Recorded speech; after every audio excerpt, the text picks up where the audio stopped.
Alright, hey guys, welcome back for another episode of Lincoln Rock Reviews.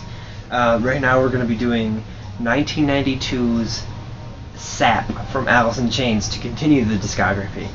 So this is the 4-track EP that came out the same year as Dirt.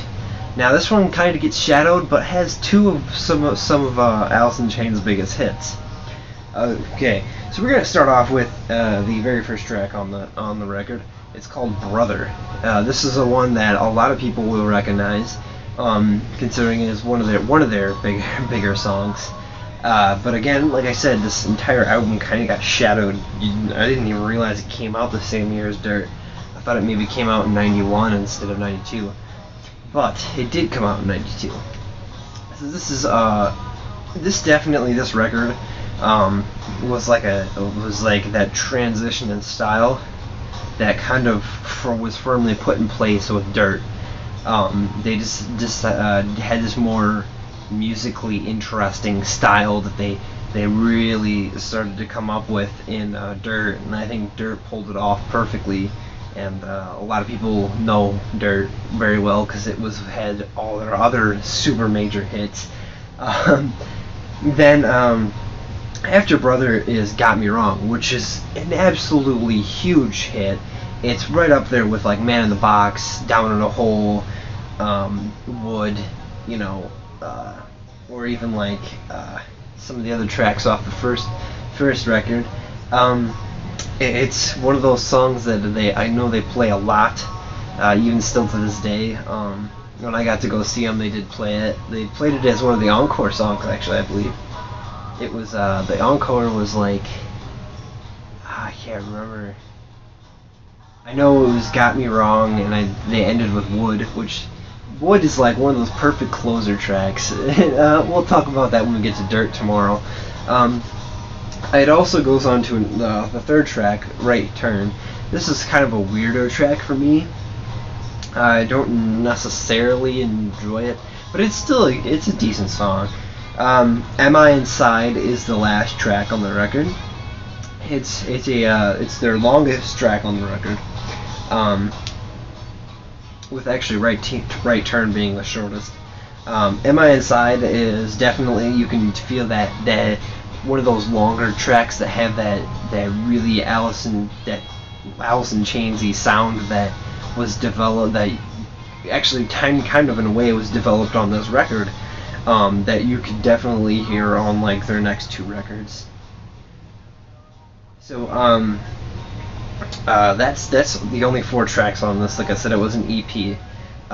It is a fairly short CD, but for what it is, it has 2 very big hits, and it was kind of underrated, and it very overshadowed by Dirt, which came out the same year, which just exploded for them.